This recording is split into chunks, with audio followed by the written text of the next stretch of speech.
I'm not going to judge him for it. I'm just saying.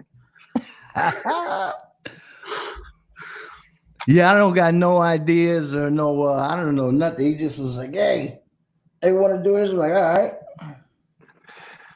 What happened with the whole Top Gun reference you guys were just going with? Oh, listen, I'll talk about it. Look, listen, we're going to Shades today, right?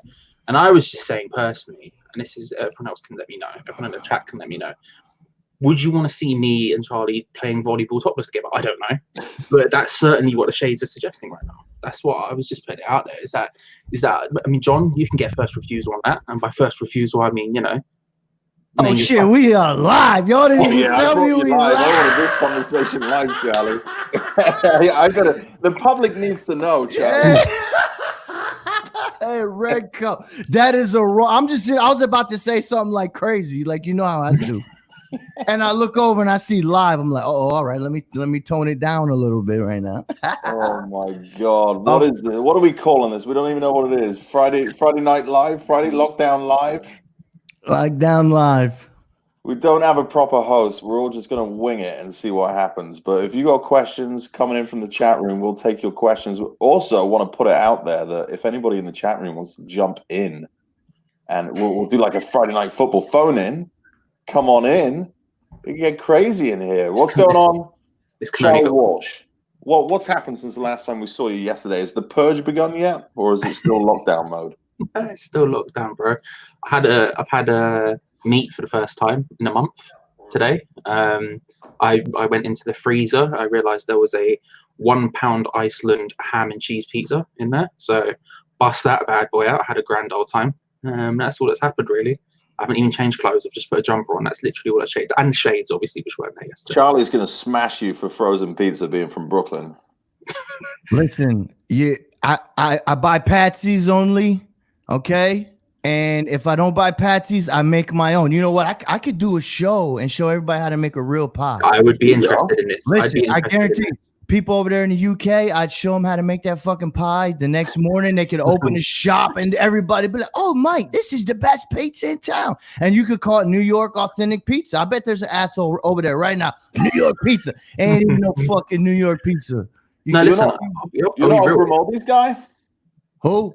You're not a Grimaldi's guy? Well, see, that's the ancient thing. Grimaldi's and Patsy's goes way back. That's like a violence. There's a name.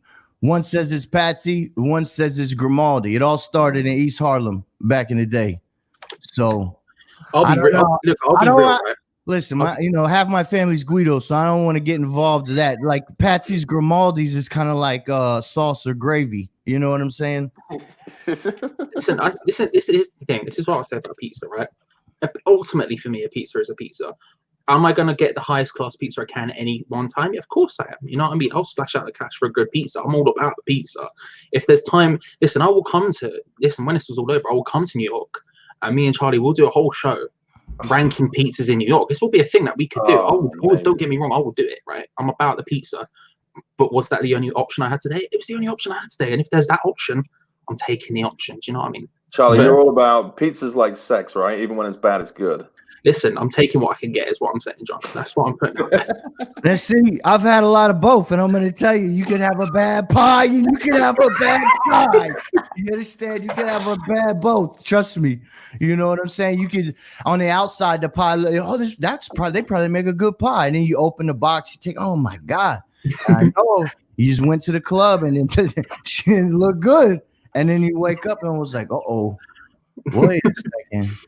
Tim Stunts your ear. Look at this. I feel like Zach Galifianakis right now. Instead of between two ferns, I'm between two Charlies.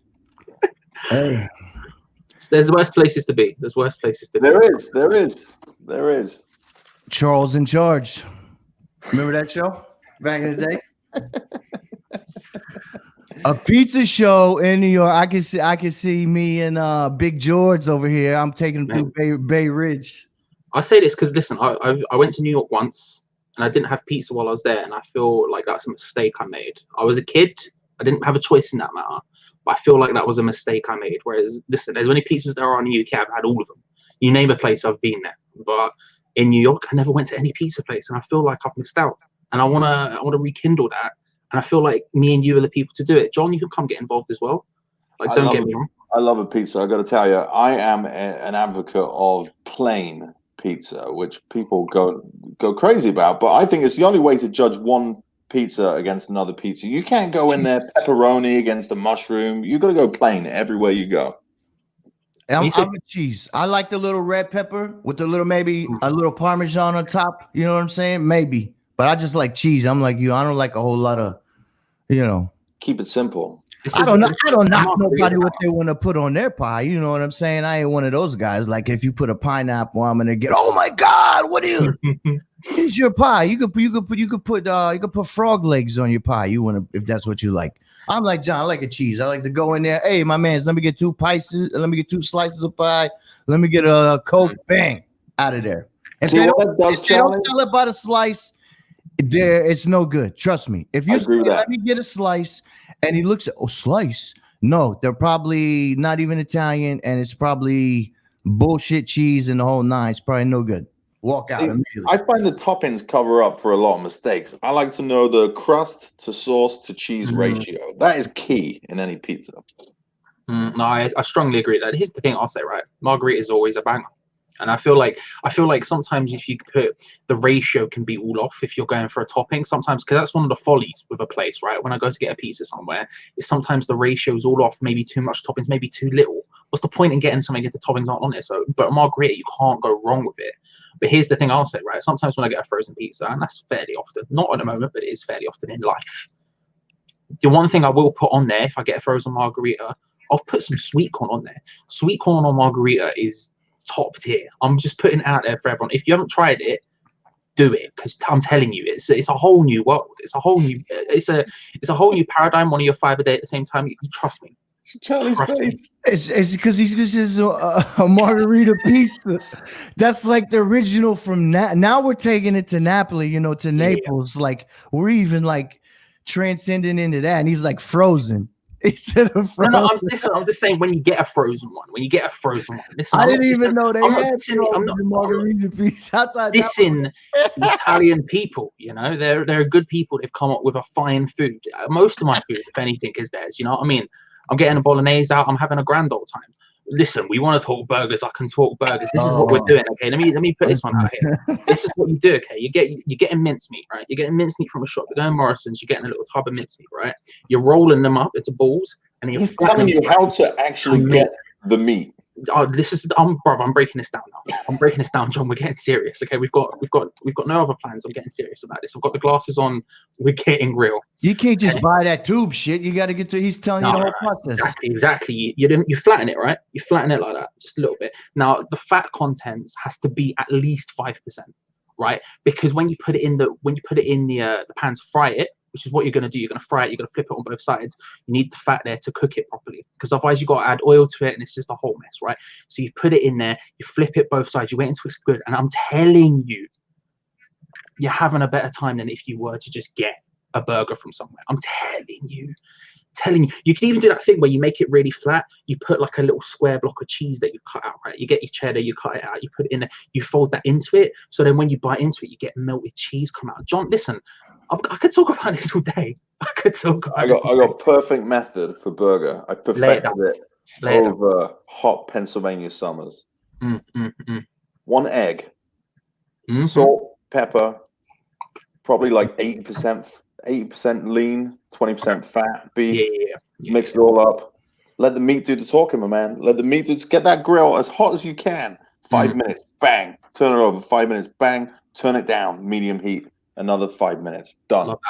Done. It's beautiful. Juicy. What are you putting in the burger? Because I feel like there's salt, pepper, egg. That's it. Salt, pepper, and egg. What about when you assemble it? When you assemble the cow, what are you putting in there?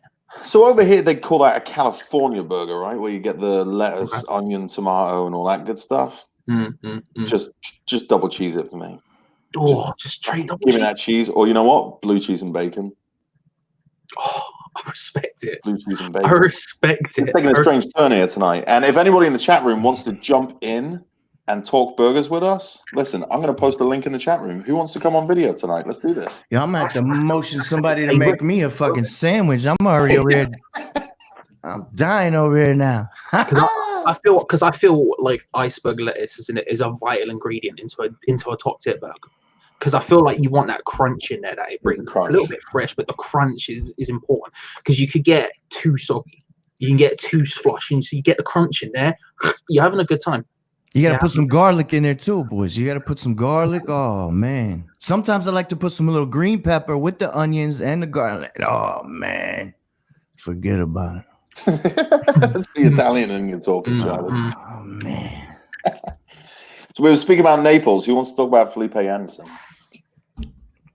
Felipe, a lot of people are like, oh, let's do the Lozano the deal. I say, okay, I'll do it if you give me Zelensky with him. I don't think he's too young, and I watch Napoli a lot. You know what I mean? I just don't see. Why would they want to do a head up trade? You understand? Mm-hmm. You know what I'm saying? Like, why would they come at us with that? Obviously, Felipe is good, and I think if we would have had Bowen and we would have had a little more depth and a little more stuff that he could work with, it might have been different. Because when he was playing with Arnie and he had, stuff looked a little different. This year it didn't look like that. So we're going to get rid of him real quick. Just like that. Everybody wants to get rid of him.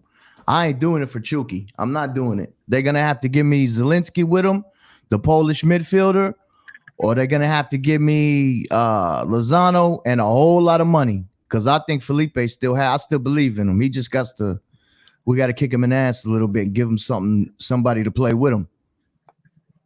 Yeah, I mean, the Lozano thing, I mean, I don't believe it for a start. I don't think that's a real thing. You don't tend to see player trades are one of those things that get discussed about all the time in the media. Everyone always goes, oh, they're willing to put this person for this person. They're willing to trade this person for this person. And they rarely ever happen. Like, it's very rare you see a top tier, just straight player swap. It's super, super rare. The last major one I can remember was Mkhitaryan and Sanchez, and even that involved money in it, right? Like, it just doesn't happen as often as they talk about it happening. And then at the same time, no one's trading Lozano for Felipe Anderson. Yeah, that's why I said, why would they come at us with that? You know what I mean? Player for player, you don't hear that. It would have to be something else. And like with Lozano, I think, if to mention him specifically, I think he probably does fit into Moyes' system slightly better in that he's a much more this is the thing we were talking about last night, John, but he's a much more attacking minded winger as opposed to Felipe Anderson, who's a bit more of a playmaker. But I don't know if that's a significant change for us. That's just moving one person on to get another person in, and I don't think that's something we should be doing, especially with someone like Felipe Anderson, who at worst has been at his best 50% of the time here, which isn't for West Ham that bad a ratio. And he's also been, see, this is what I even had clips and videos showing the different positions that he played. I mean, it was Wolves or somebody I was arguing. Even Pellegrini came out and said he plays 3 positions for me. And all year, I will play him in between the game. He's not always in the same spot. And and I grew up playing the game. I didn't play professional. I played travel ball. You know what I'm saying? So I can see when he's tracking back and he's not being offensive, I know why he's not cutting. You know what I mean? I can see why. And it's because we were defensive minded. And even Moyes has had him. Listen, he's not just been, okay, this year you're going to just be attack. And that's what it's going to be. And everybody's getting mad at him because he's being asked to track back a lot. But he also sometimes ain't giving, I don't know. I don't want to say lazy. I don't know what I would call it. But I just think that if we have a little more attack, you know what I mean? Let's not bring in Lozano and keep him in the middle and put Lozano on the wing. And then let's see what Felipe could do. I don't want to get rid of him. John, where do you feel like his best position is on a pitch? Because I feel like this is a conversation that tends to come up quite a lot, and I have a very specific opinion on it, but I don't think I've ever heard yours. Where do you think like Anderson's best position is? Free roll behind the striker. Okay. All day. I mean, all day, Charlie. That's Charlie and I have agreed on that. Actually, I think for months, I think we were pissing around on Twitter talking about that kind of stuff. He is. He's the only player on our team that can put a through ball in, really. I mean, Lanzini should be able to do it, but he hasn't proven that he could. Actually, Fornals is the guy that can put a through ball in because he's got plenty of assists. He's the other guy me and Charlie gush over. Oh, man. Yeah, no, I'd have him in behind the striker. He's got the ability to beat a man and either shoot or square it or do something with it. We don't have that all over the pitch, and we certainly don't have it with our wingers. So that's where I'd have him. I remember that the week that I think it was Pellegrini put him, he was like, you know what? I'm going to put him directly behind Haller. We're going to see what we can do. That's it. That was months ago. We ain't had football in a minute, but that's the one on my Twitter where I got the clips and I was breaking down what he was doing in the game. He beat people off the dribble. I don't know how many times, but he hit like 5 or 6, and him and Fornals was starting to mesh. That's what we really should be talking about. Why don't Fornals get more playing time than he should? Because I think when Felipe and Felipe are on the field together, it's poetry in motion. You know, that's what I think. I don't know. Because I remember when at the beginning of this season, myself and Gio, we sat down and made a video on the boat. It's a tactics board. I took that whiteboard there. I took it to the boats. I carried it. I carried several cameras. It was a lot of effort. Go watch the video because it was effort, right? But we were talking about how we felt the team's going to line up, and how we felt what the idea was. Basically, now we had all these people on it, and to me, it felt like at the time we both wanted a sort of a 4-2-3-1 where the 3 is Fornals, Anderson, and Lanzini. And this was before we both decided that Lanzini had had a significant drop in form and shouldn't be starting, and pre his last injury. But I feel like we've got so many good technical players that we almost just can't fit them all in, especially now in a Moyes system. So when with say Anderson playing just behind the striker as a sort of free role just behind the striker, it's like I can't see where we fit, say, Fornals into that formation, and I can't see where we fit. We've got so many people, so many attacking players. I just don't see where they all fit. I've got a mild feeling we're going to see a minor cull at some point happen because we've just got to. There's so many people there. It's insane. It's utterly insane. Like Yarmolenko, Fornals, Anderson, Antonio, Bowen, and like who else have we got? Dion Garner, Holland's out on loan. There's definitely people I'm missing. Like 100%. Jack Wilshere, I guess, but he doesn't exist. Like there's so many people for like what 2-3 max positions on the pitch. Well, if you put a gun to me and said, okay, we got to keep this guy at Fornals, I'm keeping Fornals over everybody. Over everyone. The youth. I love Felipe, but if you told me Felipe or Fornals, okay, he said, okay, Felipe is going to play behind the striker or Fornals. You got to pick one. I'm picking Fornals. I got to. That's my guy. It's the Anderson. It's the hope because you know what he can do, but he doesn't. So Fornals has the stats, right? I mean, you got to take him. Plus the upside of the future. You know, he's still young. Yeah. You know what I mean? Oh man, if he had more time, I'm telling you, he was beautiful out there. Fornals is class. I'm telling you, class. Does he start if the season kicks off again in a few weeks? He's got to, right? I think he has to. Or is Moyes going back to Lanzini again because now he's had a break? If we're playing attacking football and he puts Lanzini over Fornals, I'm going to lose my mind. You understand? I'm going to go nuts. Honestly. That's just Lanzini. No. I wouldn't put no. I don't want to see him out there at all, really. He could be a sub on. He's getting pushed around out there, man. Ever since he came back from his injury, he hasn't had. Matter of fact, ever since Payet left, he hasn't been Lanzini. He hasn't been special. He's just been a guy out there. Period. See, I wouldn't be as harsh as that to him, but I don't think he's been good by any stretch of the imagination for a while now. And I certainly wouldn't start him. He's certainly not even close to the starting 11 for me at this point. Like if we were playing a game tomorrow, he wouldn't. It doesn't matter who we're against. No, zero chance. I understand why people talk about the Payet thing, and I certainly think he hasn't been. I think that was his peak when he had.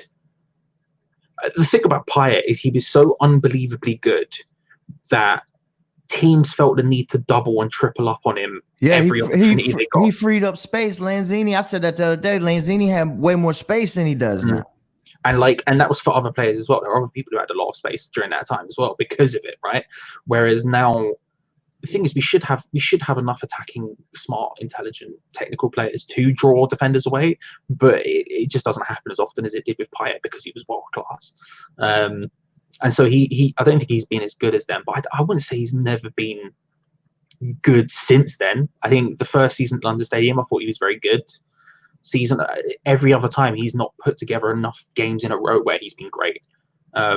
But I wouldn't say he's never been that good. I think it's harsh. I do think it's harsh when people say that. Let me grab you for a second, right? So we're asking the chat room if anybody wants to come in and answer a question or ask a question. Either way, you're more than welcome to jump in tonight. So, long-time listener, first-time caller, Irish Tommy coming in on the Friday night football phone. Here we go. It's coming off the bench. Now.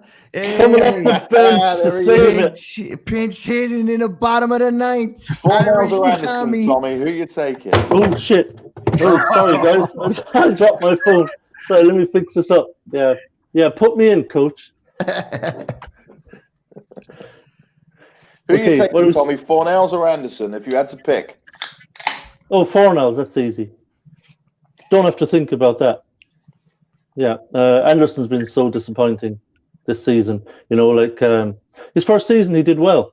You know, given it was his first season, foreign league, you know, wasn't used to it. And, you know, he kind of seemed like he grew into it.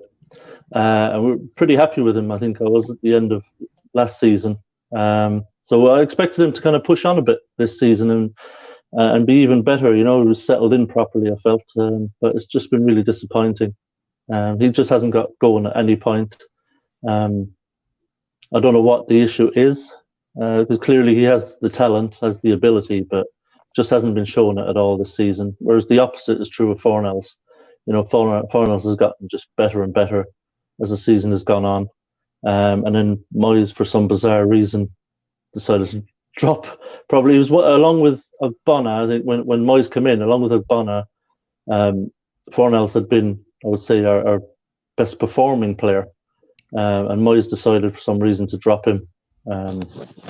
He came around, you know, put him back in eventually. And you know, he's came right back in, started performing really well again straight away. So for me, there's no question that Fornells right now is performing far better than Anderson. Tommy, more importantly, how do you take your pizza? Not too fussy. Not too fussy with pizza, but as long as there's no pineapple on it. So you feel super strongly about the pie. What would you say about sweet corn on a pizza? No, never been a fan of sweet corn. So, okay. But, what about your burger? How are you taking your burger? Are we putting lettuce in there? What are we saying? This is important, Tommy. Yeah, I think you need to have your lettuce in there, don't you? You've got to have some lettuce in there because I'm not one of these people that puts loads of stuff on there, like pickles or whatever, and all this stuff. I like my burgers relatively plain, actually. I don't know if you guys in the US, if you have the pink sauce you get on the burgers, I absolutely love that. But pink sauce is, you know, when you mix up the ketchup and the mayonnaise, and you mix them up together, it makes this pink sauce. It's absolutely beautiful. So give me some nice quarter pounder, beef quarter pounder, some pink sauce, some lettuce, and I'm pretty happy at that point. I respect it. Charlie, you're from the land of dirty water dogs. Are you a mustard only guy on the hot dog, or are you a ketchup guy on the hot dog? I need to know. Who? Me, Charlie, or that Charlie? Yeah, I'm just going to call you both Charlie to keep it confusing. You know what? I don't know. I might do both. I might not do any. You know what I'm saying? Last time I ate a fucking hot dog in the city, I got sick and puked right before I got on the train. So you know what? Fuck hot dogs. Yeah. As long as it's not mustard on it. I fucking hate mustard. Can't stand it. Yeah, the last time you look at my Twitter, it was like a couple months ago. I had just like, you know what I'm saying? I was downtown, so I was like, oh, I'm so hungry. And I knew better than to stop at that fucking cart and eat that hot dog. But you know what? I did it anyway. And next thing you know, I'm walking, and a bloop, bloop, bloop. I'm like, oh shit. Yep. They got me. That surprises me. I thought if there was one thing you could do in New York, it would be get a hot dog at a stand and it would be just absolutely mint. But yeah, so I'm surprised to hear it. Not the one I got. Not the little stand I was at. Not the little dirty guy at the stand. You know, now I'm never ever. My man's probably definitely got the coronavirus. 100%. Nice standing out there in the middle of the city all day. All them people out there hustling hot dogs. Not me. So, Tommy, you got any questions for the group here tonight? We're struggling, so we're just winging it. So, you got any questions? Well, listen, I wouldn't say we're struggling. We could definitely talk for longer, but we're certainly off track, is what I would say, Tommy. So if you have any way to get it back on track, but listen, if you have a question that's not on track, then we're like, listen, I'm sure we're all about it, and I'm sure the chat would agree. Yeah, okay. I'm going to stick with West Ham, though. Okay, that's fair. Yeah, because if I think of anything else later, I'll throw that in as well. But I'm just thinking things have changed a little bit. I think as the season has gone on, I think we are going to keep Souček. I think there's no question we're going to want to sign him. And with Ngakia emerging as looking like it could be a real solution for us at right back, I'm just wondering what you guys think as of right now, what our number one priority position is to strengthen when the transfer window does open. Because we would have said right back earlier in the season, we would have said someone to play alongside Rice, but I think we may have solved those. I would have said a box-to-box mid, but we got Souček to help out in the middle a little bit. Only reason I would say a center back is because of this reason only. Diop saying he's wanting to go, and who knows if Angelo wants to go because he had a hell of a season. You know what I mean? So he might be talking to his agent. Look, hey, I just had this nice season. Get me over back to Italy for a big amount of money. Then that would leave us with who? At the back there, Balbuena and Reed at the moment, but whether he's going to stay and Reed, whether he's so at left back Cresswell. If we have to start the season, I'll ride out with Cressy. At right back, I'm good with Ngakia. You know, with Bowen and them boys, with Haller, the attack would be. So listen, if we lost Diop and Ogbonna, it would have to be a center back. So it would have to be. I'm going to go with striker, and that's either as somebody that can push Haller, somebody that's a backup to Haller, or somebody that can work with Haller, because we don't have anybody the fuck else apart from him. So that's going to be my number one. And Moyes doesn't seem to fancy Ajeti either, does he?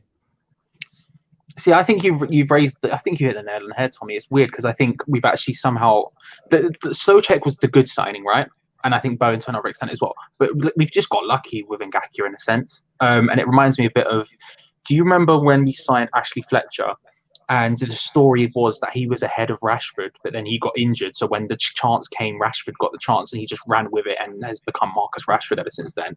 I think Ngakia is a bit similar in that Ben Johnson was clearly ahead of him, but we got injured and we just happened to have another great youth right back just sitting there ready to go, which I think the board are obviously incredibly happy about because it means they don't have to spend that money. I don't like. Plus, Ben Johnson is a natural right back too, and we've still got Ben Johnson. He's back from injury. Just had that video today. Did you see that? No, I didn't see anything. It was like a small little 30-second Ben Johnson video, which was kind of funny considering Ngakia was really kind of the player that broke through. But I don't like Masuaku being second choice left back. I just think he should go at this point. Maybe I think that whole left-hand side needs addressing. I think the whole left-hand side needs addressing. Look, I know Cresswell is a decent left back, but he's not getting any younger. And like you say, Masuaku is a disaster defensively. We can't play him at left back. So I definitely would like to bring in a left back. Actually, in an ideal world, Cresswell would become our second choice left back for next season. I think we need to bring someone in who can make that spot his own. I love Jamal Lewis at Norwich. He looks a really good player. But whether he'd be available now is another question because it looked like Norwich were just dead certs to go down. And then obviously it's one thing to be buying him from a newly relegated team who are now in the Championship, but if they don't go down, it would be more difficult to get him in, obviously, because they'll still be in the Premier League. But I love Jamal Lewis. But I think left wing as well. I think we really need someone in there, like a proper left winger who can actually really influence the game. I know we can play Fornells out there, but I think Fornells is better in the centre. I'd rather see Fornells play centrally than out on the wing, even though he can play there. Yeah, the fornicator. But, I'd rather see him central. But I still think we need a really good left-sided winger. So if we could get those two positions taken care of, I think that would really help us defensively and attacking-wise down that side. So Wally put that question in of if the season ends now, who's your hammer of the year? Charlie? Oh, it's Ogbonna. All day. All day. He's been the most consistent. You know what I'm saying? It has to be him all day. It would have been Pablo, but he just didn't get the minutes. Pablo would have had 25 goals this year if they started him every game. No, but it has to be Ogbonna, because I think he had leadership as well as, good play on the field.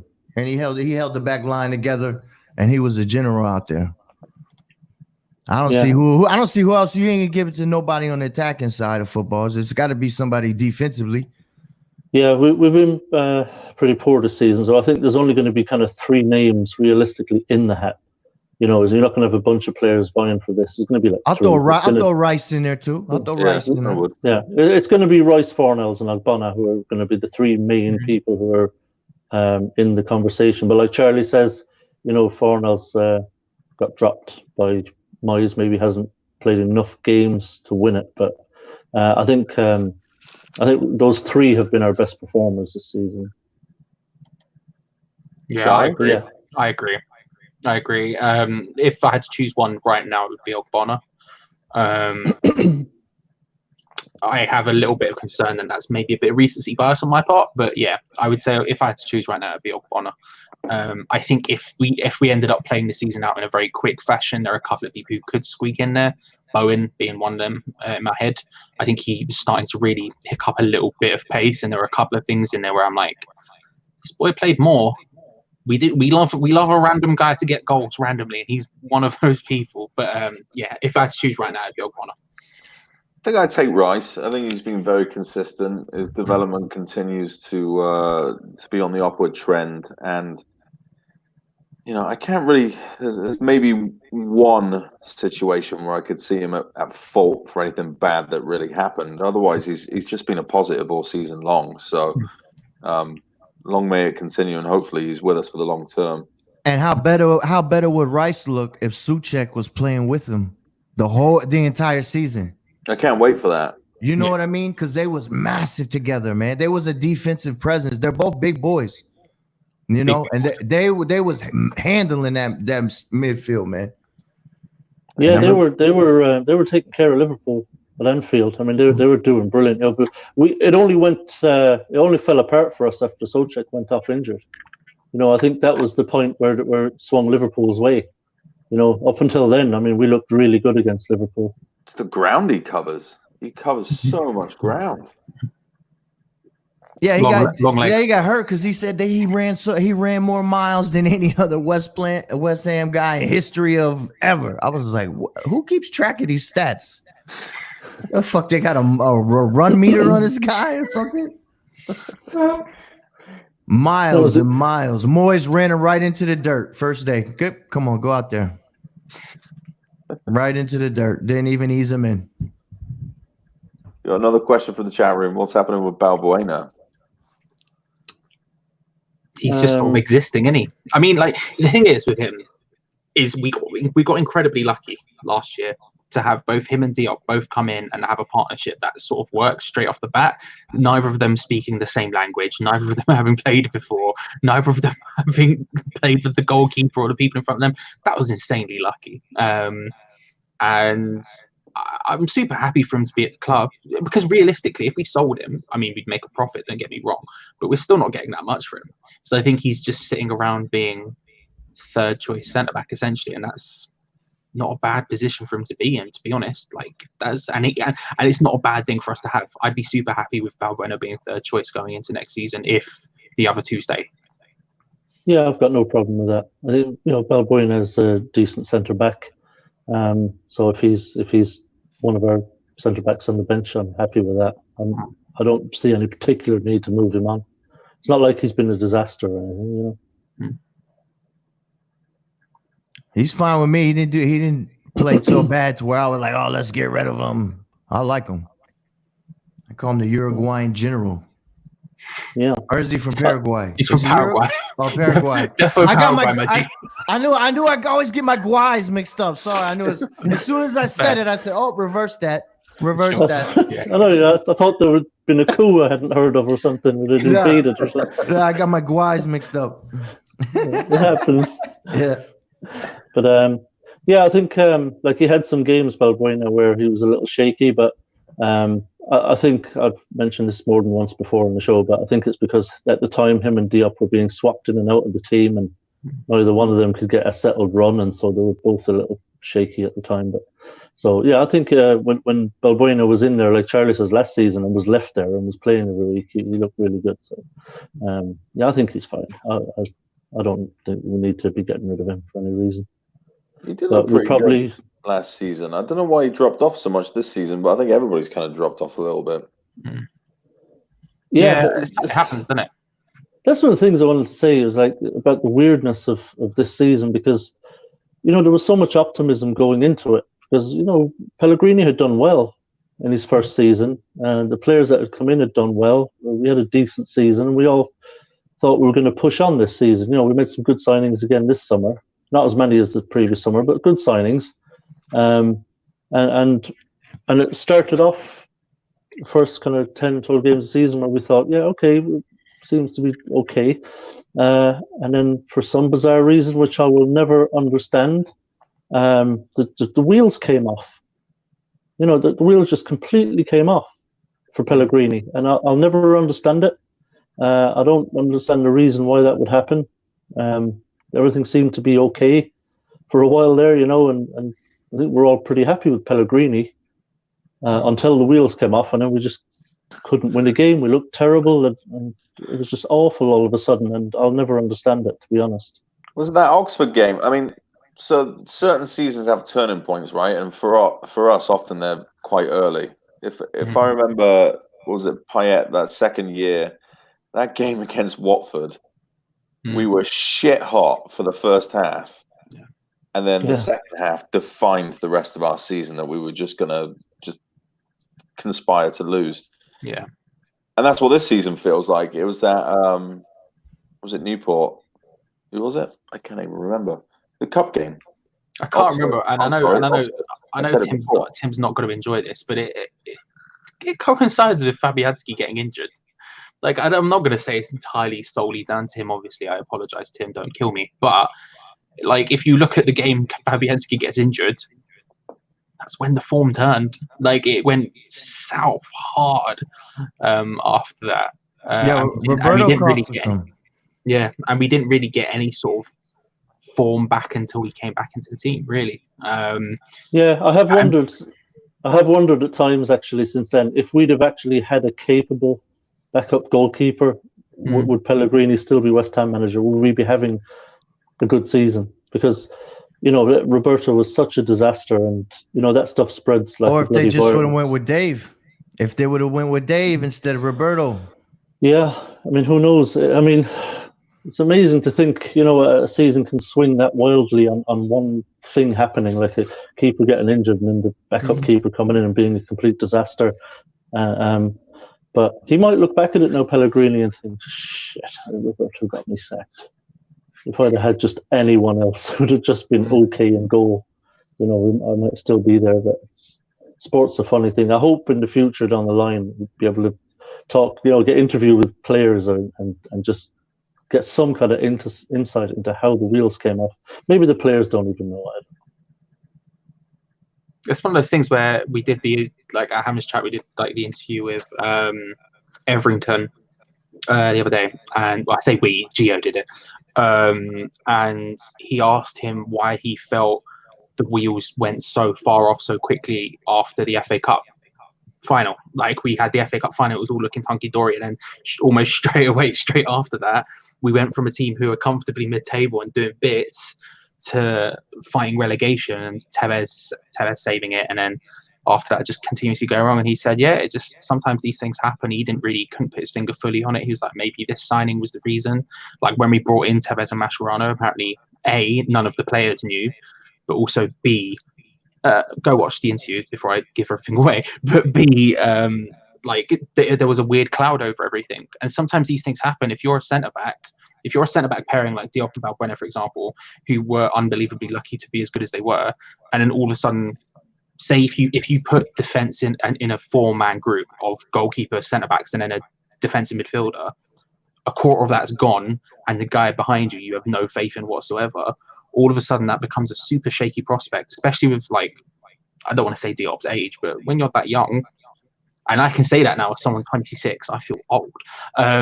It's difficult. It's really, really difficult to come back. I think particularly as a centre back, if you've got a keeper behind you who's dodgy as fuck, it makes you nervous as hell. Imagine what it's like when crosses are coming in. You're just wondering if this guy's going to come flying past you, fucking flapping.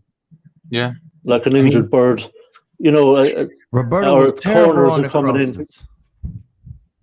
Yeah, I mean, as a centre back, that's horrible. What you want is a keeper to come out, give a shout, and come and collect the ball, and be competent and take control of his kind of 18-yard box. And when you have that confidence in your keeper, it gives the centre backs and full backs confidence. But if you're a lot of the time he would hesitate. You either got to make your move or let the center back do his thing. You can't do in between like a deer in headlights. You got to make your move.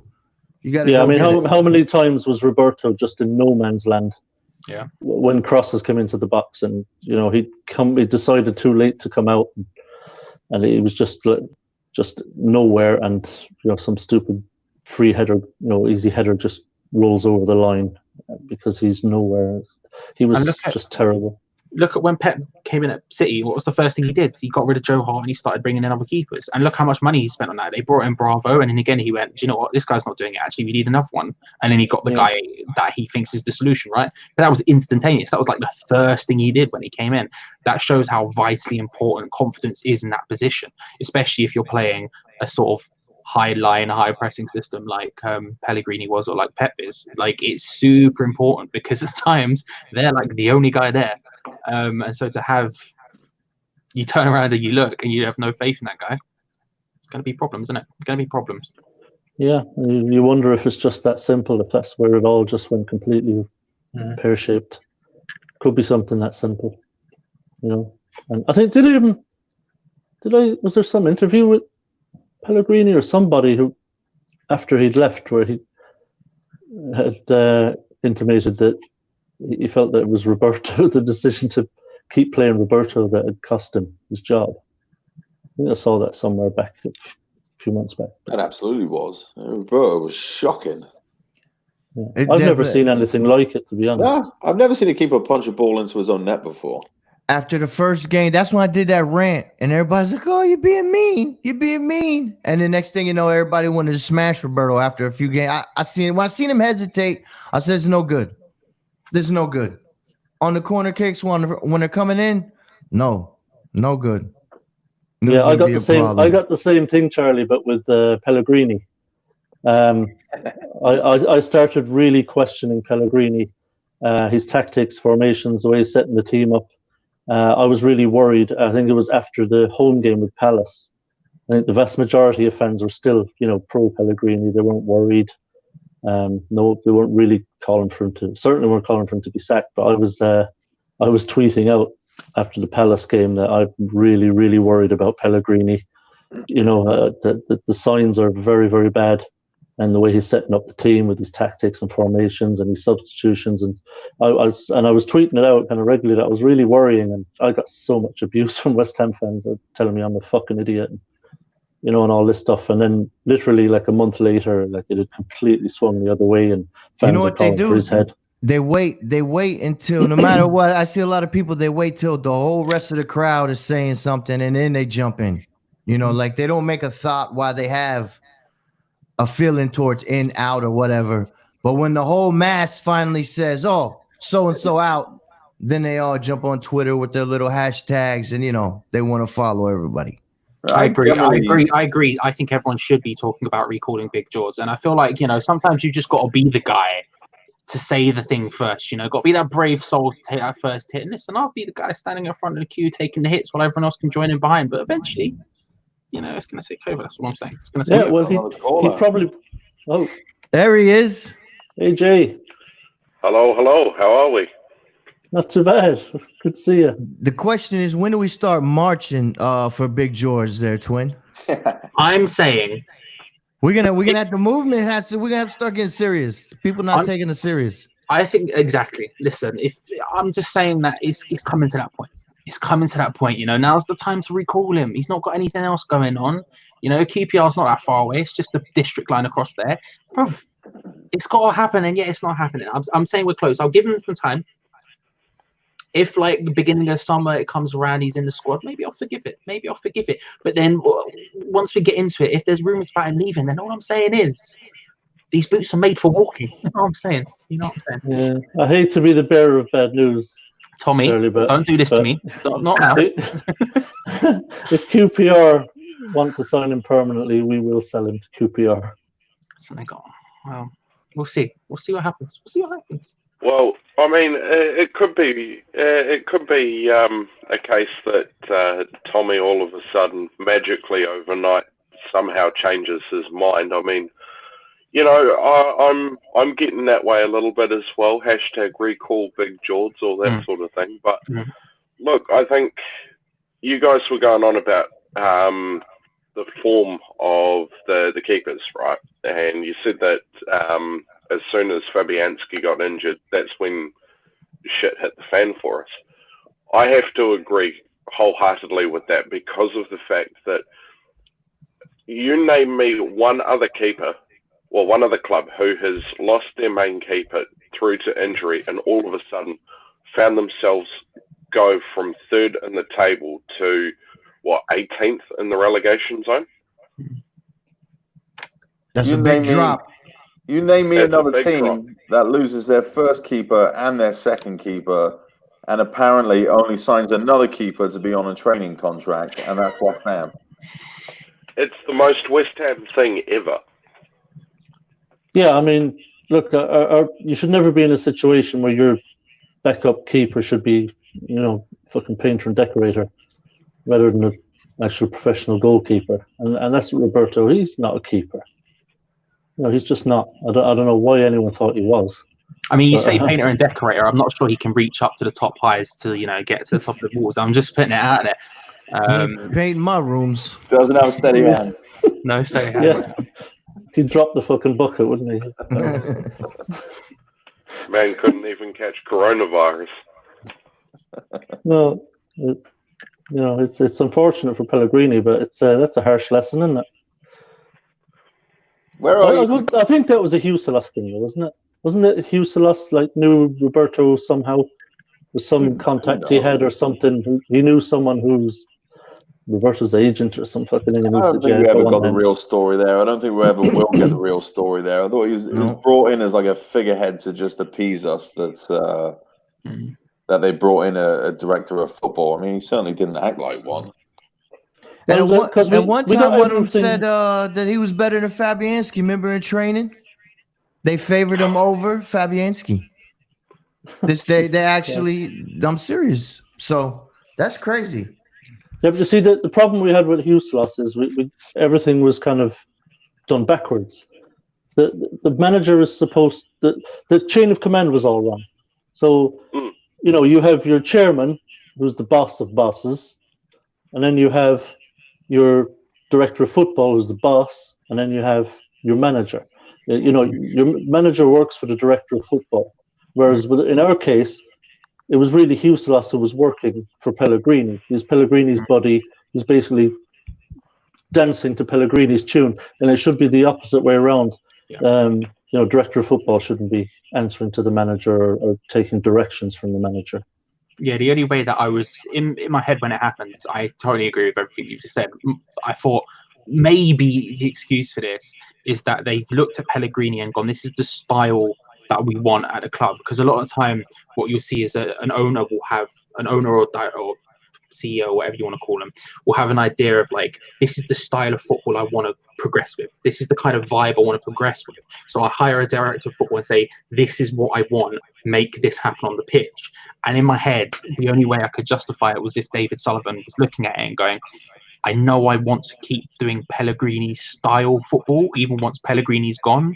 So if he picks a director of football who can replicate that style, then we move forward. Except what happens is that would mean he has any sort of forward thinking whatsoever. And the second he goes, he gets David Moyes, who's the exact opposite to Pellegrini in every way, shape, or form. So clearly, that's not what happened. It was just an appeasement thing. It was stupid. It was stupid. Yeah, I mean, the whole point of a director of football is that, a club will have a particular identity, particular way that they play, a type of player that they sign, so that it prevents the situation where you sack a manager, the new manager comes in, doesn't fancy 8 of the players the previous manager brought in, so now all of a sudden you're completely retooling the whole squad again, you're back to square one, and then say that manager brings in a bunch of players and he gets sacked, new manager comes in, don't like a lot of these players, and then you're back to square one again. So the point of a director of football is that he brings in the players that will maintain the club's way of playing and the club's identity, and then when the manager comes in, he's told, this is who we are, this is how we do things, these are the players you have, now go and win games. Do you think they let him do his job, like whatever he wanted to do, or do you think Sully and them no, we don't want this, no, do this, don't do that, oh, we got money over here, let's move this here, you can't bring that guy in? No, I think Pellegrini had a lot of freedom. I think he got the players he wanted. Yeah, I have to agree to a certain extent. Of course, you're going to have restrictions with the amount that you can spend with the type of players that you bring in, and I think that's what Sullivan was really keen on doing, was giving Pellegrini that little bit of free rein to do what he wanted, but also be able to pull back on the leash like an owner does to a dog, so to speak, rein it in a little bit. So I think there was that freedom there, but I personally think that there were quite a few transfers that were quite hindered by Sullivan there. Yeah, but I think the thing was, because I think they really wanted Pellegrini, which is why they paid him so well. And in the negotiations, I think Pellegrini would have been in quite a position of strength, because I think they really wanted him. So I think he would have been able to dictate terms quite a bit, certainly a lot more than Moyes would have been. So I think Pellegrini got a lot of what he wanted. He wanted Huselas. He got, his son was employed as a scout at the club, and I think he largely was able to say, look, I want this player and I like that player. And okay, he might have gotten every player he wanted because of budgetary restrictions, but I think he largely got what he wanted. I mean, he got 10 players in first summer. That's a lot of players. And we spent, the net spend was around the 100 million mark. So, or not net, but the gross spend was around 100 million. So, he was backed. I don't think he can complain much, frankly.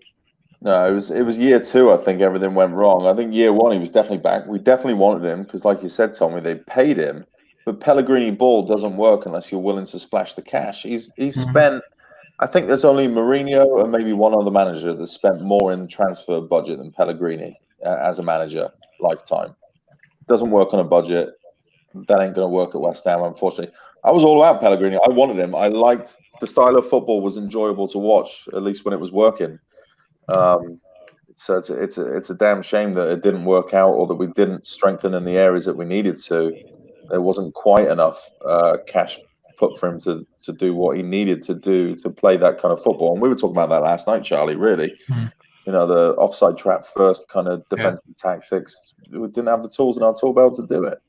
What do you think the team would look like with him and Bowen and Souček, but with Pellegrini, giving the orders instead of Moyes? I think with Souček, and you know what, that's probably somebody that Huselas identified, right? Because we have one scout, so he hadn't done it.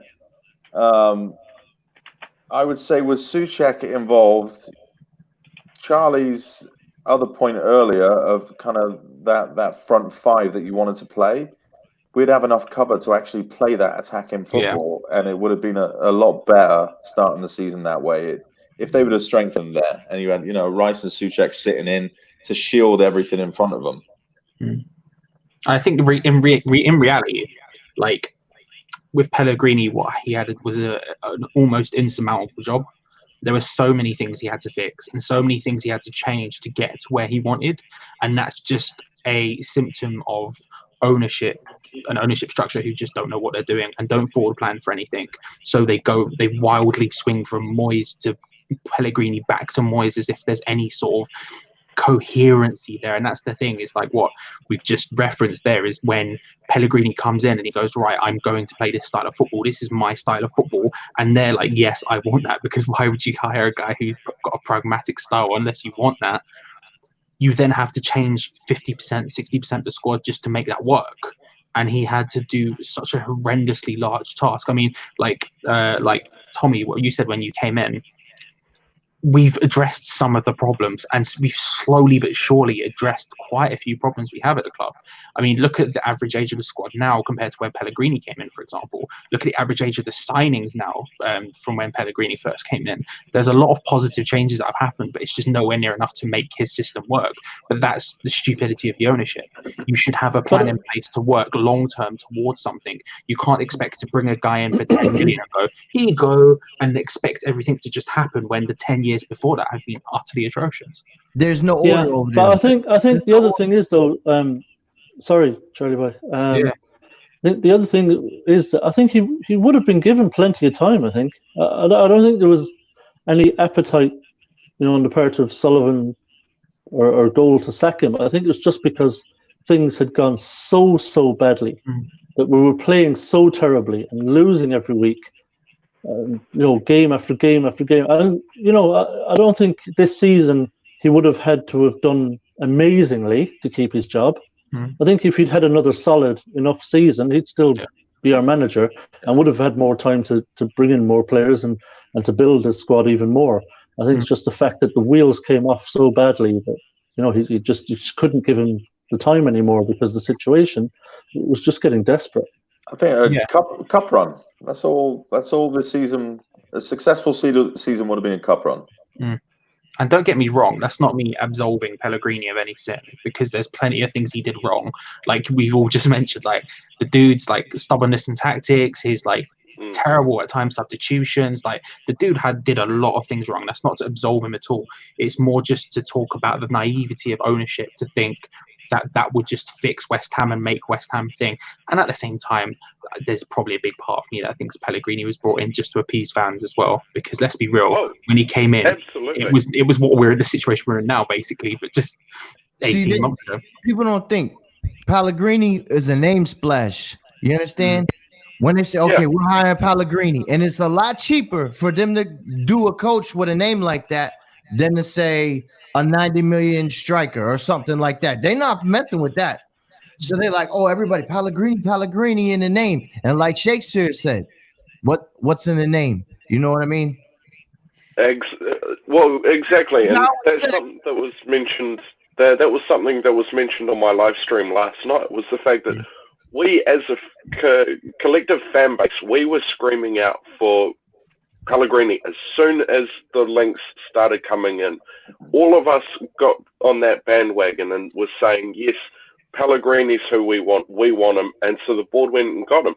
And look what happened. Yeah, but look, I suppose at the same time, look, there's never an exact science, to this. Hey, Rebecca. Oh, here we go.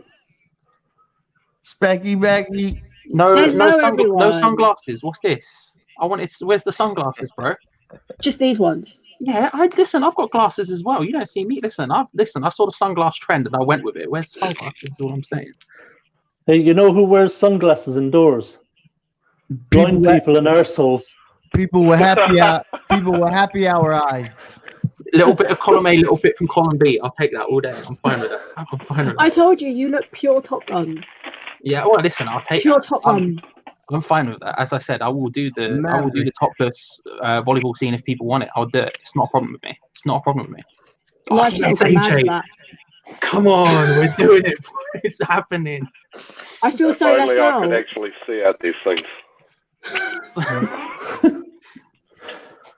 Well, as I was saying, look, there's no exact science ever really to signing managers. I guess sometimes you just, you want to try and sign someone who's got some pedigree and a good track record, if you can, and then cross your fingers. It's easy to kind of feel like you picked the right guy. And I think we all thought we had the right guy when we got Pellegrini. But like I said, there's no exact science. You never get guarantees whenever you sign a manager. You'll have one manager who'll have a disaster at one club. Things will just go really wrong, and then they'll go to some other club and it'll go great for them. And then the club will be flying it, they'll be getting great results, and everyone's talking about what a brilliant job they're doing.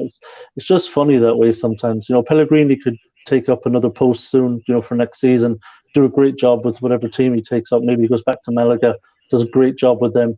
There's no exact science to it. Rebecca, where did it all go wrong for Pellegrini? The thing is, he was a manager that people got excited about because he was a name. And I know that's what you were saying before.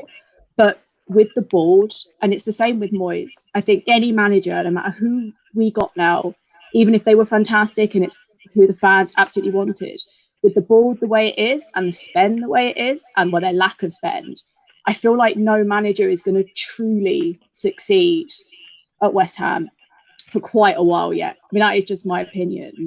Except Sam Allardyce. The thing is, we're talking. Don't start this big Sam revisionism, please, John. Don't you start as well. I had to listen to it the other night. Watching AHTV the other night, I had to listen to it. This big Sam revisionism, and it's like, I'll say this, fucking right? Stop. It was fucking terrible. I'm not. John, are you recall Big Sam? I'm not. I hated every single second of the Big Sam, but I do think, and this is a different argument than I want him back, because I don't want him back. I think he's one of the only managers that can work under these owners with the kind of budgets. Like, with the money that he spent, he got the type of player that actually had minutes on the pitch. And could be worse. It could be Avram Grant. I mean, realistically, let me put it this way. We spent more money on Joey O'Brien than we did on Fredericks. I'll just put that out there. This is what I'll say about Big Sam, right? Is that I think actually when we're talking about how much control Pellegrini had, Big Sam had more control than any other manager under the two Davids. And that's the reason why they like the control now. When we got rid of Allardyce and we brought in Bilic, the reason we picked Bilic was because he was willing to accept a bit more control from them, because they were so annoyed at Big Sam bringing in 30-plus one-year-old former Bolton players that they wanted it, right? And he had super control. I'll never take him back. Jesus Christ, that's not me saying that. But I just wanted to make that point. So I just think it doesn't matter who we get in the future, while the board acts the way they do and the way they spend, no manager will truly succeed. But that said, Moyes has fixed certain things, but he's also reliving how he was when he was with us before. So he's still using some of his old tactics, thinking they're the best. He's not got rid of some of his past, and I think that will be a problem for us as well.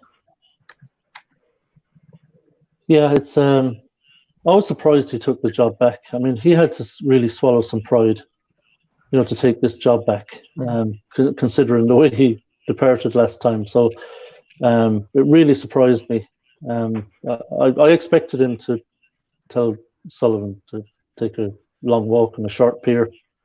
Nobody else was calling him. He had to work somewhere. Yeah, and I think he wanted to be back in the Premier League. He wanted to be back because he'd been out for quite a long time. He wanted back in, and West Ham was probably his only way back in.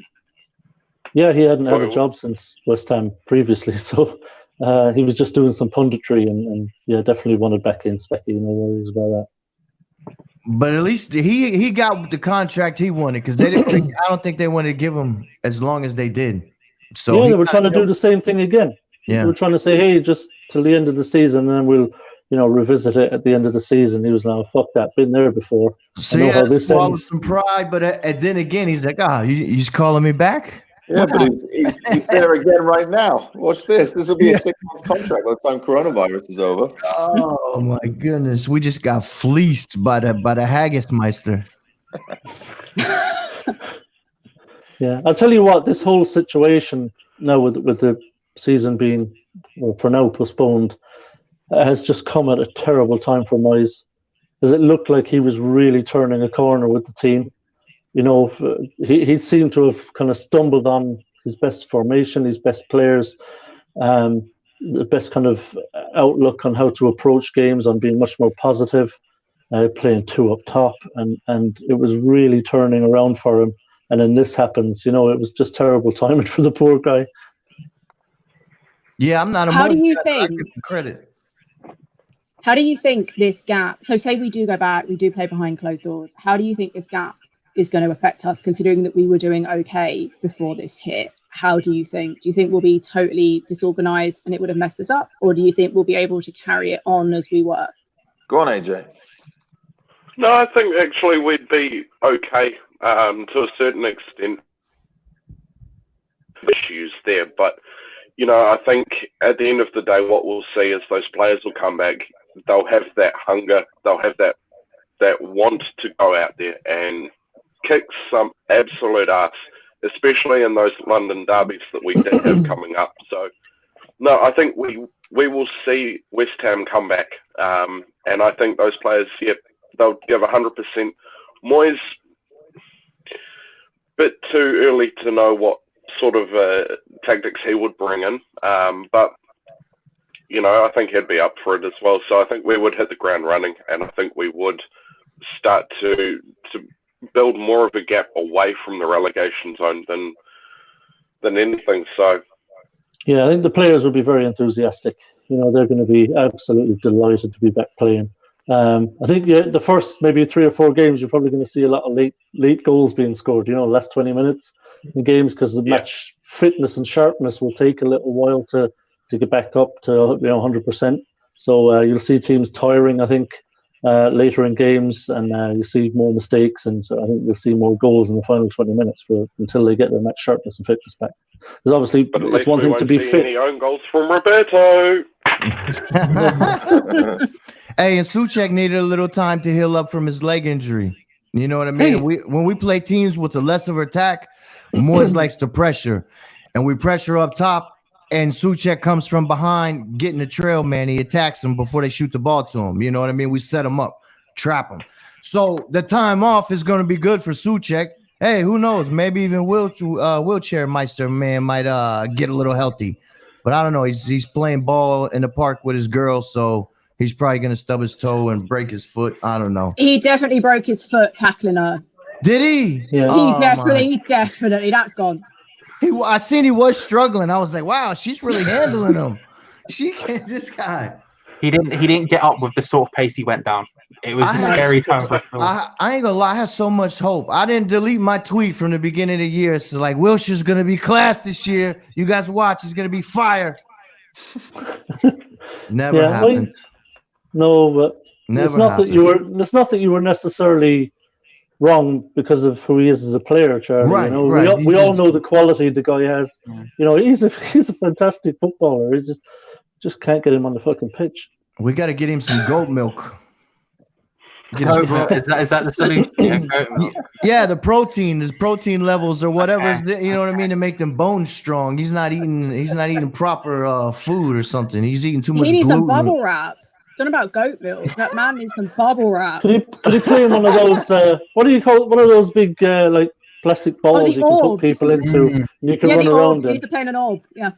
Yeah. I'm glad we're all thinking along the same lines here on the bottom row. I mean, it makes sense. It makes sense. We'll just forget about them up top. We like protect Jack at all costs. Doesn't matter what it takes, how much it costs. We must protect that. You lot are also the ones that at West Ham will be all right. Listen, I support West Ham. Do you not support West Ham? You know exactly what's going to happen if the season starts again. Everything will go to shit. Our injury list will triple. Antonio will snap 2 fucking hamstrings. Don't make me jump on the next plane and come up and don't you dare say that about Fabianski.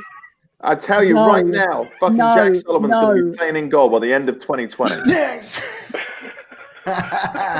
No. Jackie boy in goal. Oh man. He's got his father's genes. He's not very tall. I'm not confident about that one. Maybe Dave's a little bit taller, but Jack, no, I'm not about that life. I'm not about that life. Yeah. Right, here's where we go. This is important, right? Before we wrap up and do anything, right? This is important because listen, we've heard my opinion, we've heard John's, we've heard Charlie's, we've heard Tommy's. This is for specifically AJ and Rebecca, okay? A, how are you taking your pizza? this is, and I'm taking. Listen, this is serious business. Now, A, how are we taking? Oh, glasses are off. Yeah, I considered lowering them. No, straight off. A, how are you taking pizza? And B, how are you taking your burger? AJ, you can start. Well, how am I taking my pizza? Yeah. And don't say in the lounge. He's got to think about it. I feel like it's time already. Where else do you eat pizza? Outside on the park bench? No, listen, pizza's an anywhere food, my friend. Pizza's an anywhere. That's a portable food, AJ. Anywhere. Exactly. It's a portable food. Comes in a box for a reason. That's what I'm saying. There we go. No, I don't know. I haven't really thought about it, but I just eat pizza wherever. Okay. What toppings we talking here? Oh man, we're talking. If any. Meat, cheese, barbecue sauce. No. I respect that. I'm cultured.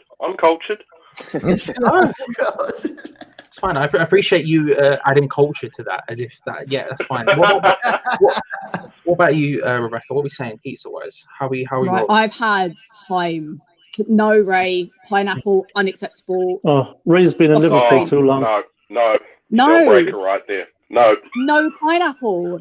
Fruit and meat in general, but I'm not going to go on a rant about fruit and meat together, but it's wrong. Okay, it's wrong.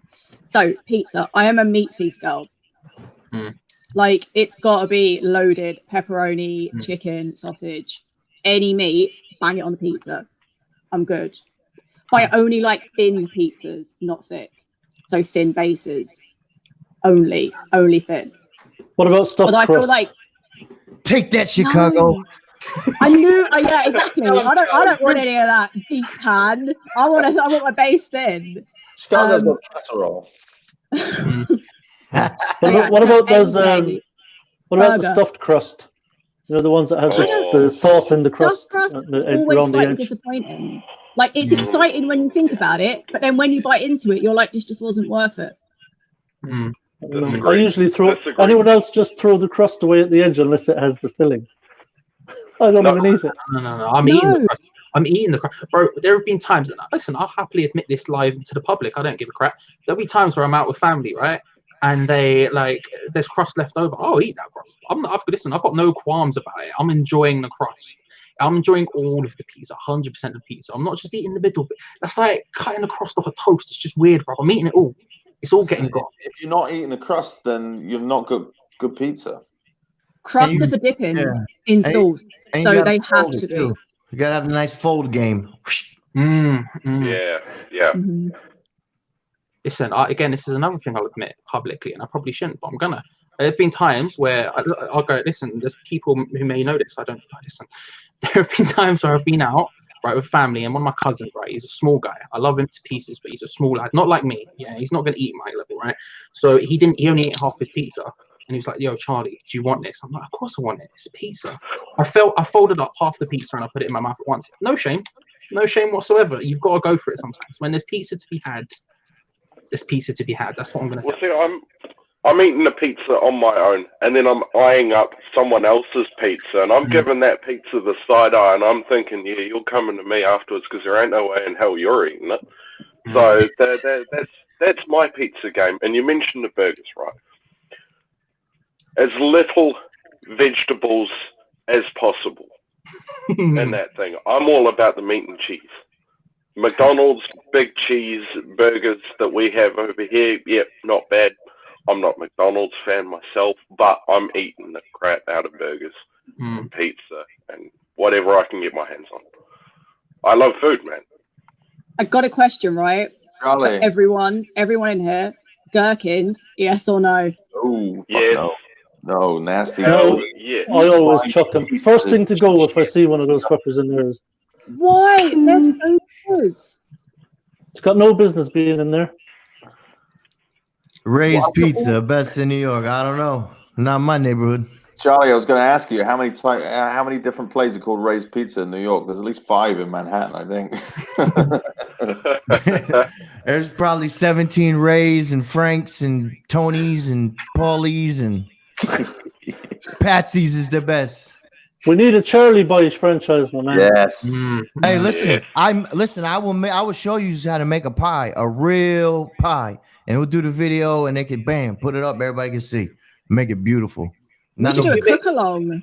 Yeah, see, I was gonna say this. If you make that video, I promise I will make one in response, doing exactly as you say. Listen, I'll put that out there now. I'll put it on the internet. I will do it.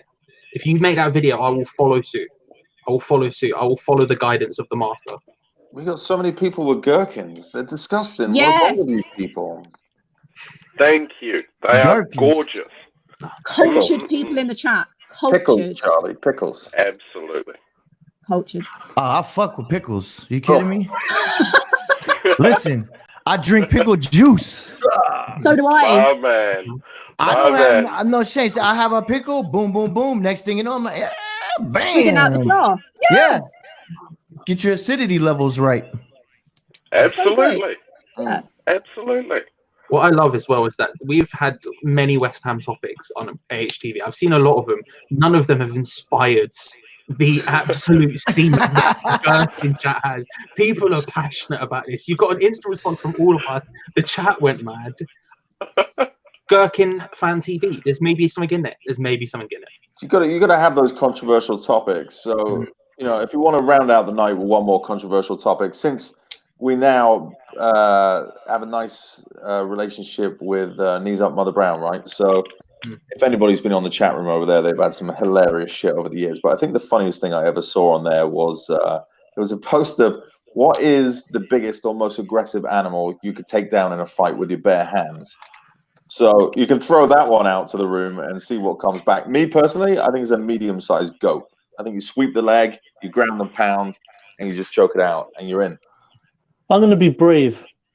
I'm going to say cougar, because I know there was. I read a few months ago, there was a guy. He was like out running on some trail in Colorado, and had his earbuds in, and he was listening to his music. Never even heard or saw this fucking thing coming, but this cougar just jumped him. And the guy literally was like rolling down this hill with this cougar and got into this huge fight with this cougar. And fair play to the guy, he killed it. He managed to get it like round behind it, and he just choked this cougar out. The cougar couldn't do nothing, couldn't get his claws on him and stuff, and this guy just choked him out and killed him. He had to go to hospital. He was beat up. But... Because one guy killed a cougar once and got this in the bag. I'm just saying it can be done. That's the same argument as going, I don't know anything about UFC, but name the greatest UFC champion of all time. They lost once, therefore I reckon. No, I need those bragging rights. For you, I need those bragging rights. I'm not going to go into the pub bragging I beat up a goat. For you to even suggest you can do this. First of all, Tommy, this guy went out on a run. Do you go out on runs? Even if I did, get the fuck out of here. Ain't no fucking cougars over here to jump me. What am I? Hey, Irish jump by here. Irish Tommy tiptoeing through Tipperary. First thing that will happen here is I'll get jumped by a vexed sheep or something. You got different cougars over there. Yeah. So no, fuck it. At least I'll have nice scars to show for it and be down the pub like, yeah, cougar that was, killed it. No one's going to believe that. They are going to be like, nah, you just tripped over. No one is going to be believing that. Cougar that one, just cougar. Dealt with it, mate. It came at me, I had headphones on, I was running, pumped it in its face, it was done, mate. It was done. Was still humming the tune as I was killing it. Yeah. Poker Face by Gaga wasn't done by the time I was finished. I'll tell you what, it didn't last 3 minutes. Nothing. God. Choked him out, you fucker. See, I'm saying, right? Tommy's in it. He's imagining it right now in his head. He's taking a cougar right now. He's showing you better have 9 lives, motherfucker. I'm so glad. We're going to see. Oh, my God. Never heard anyone called a cougar a fucker before. That's the whole thing. That's the whole thing. I'm saying AJ, you got some weird shit going on over there, don't you? Who's that? AJ, you have some weird fucking animals over there. Which one are you taking on? I'm taking on a kiwi because those things can only run. No, but seriously, I wouldn't comp to animal cruelty on AHTV. You never know who's watching. Would you take on a Tasmanian devil? Mm. No. That'll be Neil from Down Under. He'd be the one that would take on a Tasmanian devil. Yeah, I'm trying to look to see if Neil's activated it in the chat and see what he said, but I can't see anything. Neil, specifically in the chat, do tell us. I'm saying giraffe. I'm saying I could take a giraffe. Just fuck you up. That's a bold move. Have you seen the way they fight? Yeah. You see one of them kick? They're all neck, bruv. They're not getting down to my level. Listen. I'm saying, right, it'd be a long fight. Because a giraffe's going to take some punishment. But Nippy, I'm more agile than a giraffe. I'm more agile. I could zip. I'd be like the Muhammad Ali of giraffe fighting, bro. I'd be moving about. That'd be mad. I reckon I could take a giraffe easy. If you could get underneath, run underneath and punch him in his nuts, then you have a chance. There we go. Bro, they're all size. They're all size. It's not like a bear where a bear is like you, but like they've taken the corner on paint and dragged it up. That's not what we're talking here. We're talking a big, long thing that makes no sense. I reckon I could take a giraffe. Just Rebecca? don't get kicked. I'm taking a sheep, I reckon. Fucking hell. I am. I reckon. But one that's been Don't mind shared. me, I've just got a wasp in my room. I don't think I could deal with one that was fully. Well, we're fluffy. about to find out if AJ can take the wasp. Shut it, you. Go on, AJ, you can do it. We believe in you. Sheep are quite docile. That's what I'd say about a sheep. They're quite docile. Yeah, sheep would just take it. What's your finishing move, Rebecca? How are you ending it? Headlock. Oh Christ! Jesus. It's got to be. Just till it taps out. Yeah. I'll count to 3. What a hoof. 3 taps of its hoof. Can you demonstrate to AJ how you do that so we can try it now? You what? It seemed like he was struggling with the bee. I'll show you the size of this. All right. Oh, here we go. It's going to get bigger every time he tells the story, isn't it? Hey, it might be one of You the guys ones. see that? That's not No, small. we can't see it. No, I can see it. It's not small. I'll That's- back him there. They said I couldn't know. That's Asian about the bees size are of a coming. fucking giraffe, AJ. Hey, No, nothing. Just punch it in the balls. You'll be fine. my name's not Tommy.